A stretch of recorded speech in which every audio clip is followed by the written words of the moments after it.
Negative self-talk is an internal dialogue that is harmful to our self-esteem, to our self-image. I don't know if you ever thought about this. Who is the person that you speak to most of the time? You'll find it's not your friend, your best friend, it's not your colleague at work or at school, but you talk to you most of the time. You're constantly talking to yourself. You're constantly having a dialogue within. And if this dialogue is harming your self-esteem or self-worth or limiting your potential, that is called a negative self-talk.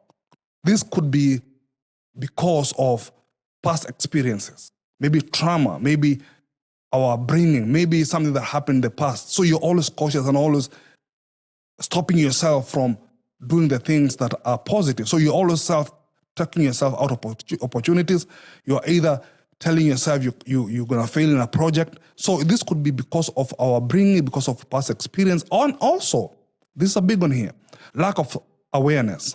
Sometimes we don't think about what we are thinking about. So when you're not thinking about what you're thinking about, maybe social conditioning has led you to be always thinking negatively.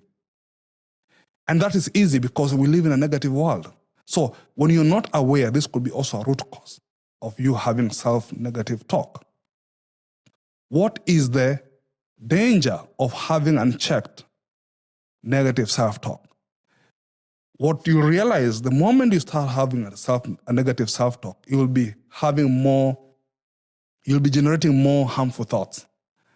It begins with a small amount, and then it keeps growing, and you keep finding that you'll be the kind of person who's always thinking worst-case scenarios.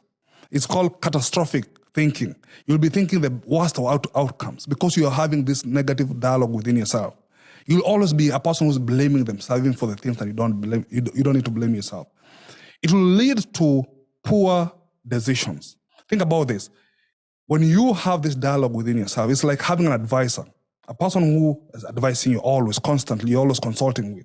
If an advisor is negative, then you will find that your decisions will be negative.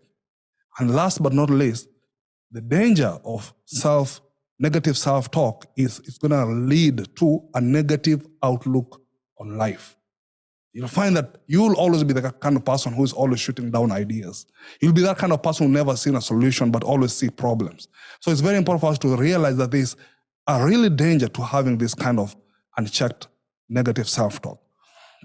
Now, how do you break it?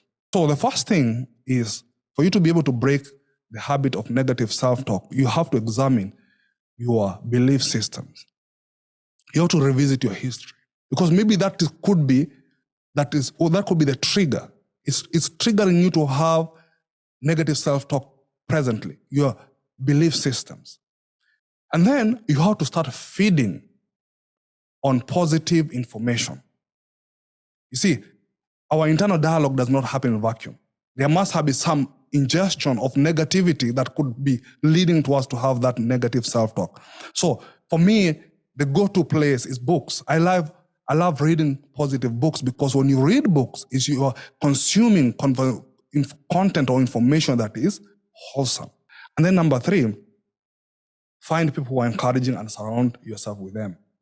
Because when you do this thing, that's when you're able to break that loop of negative self-talk.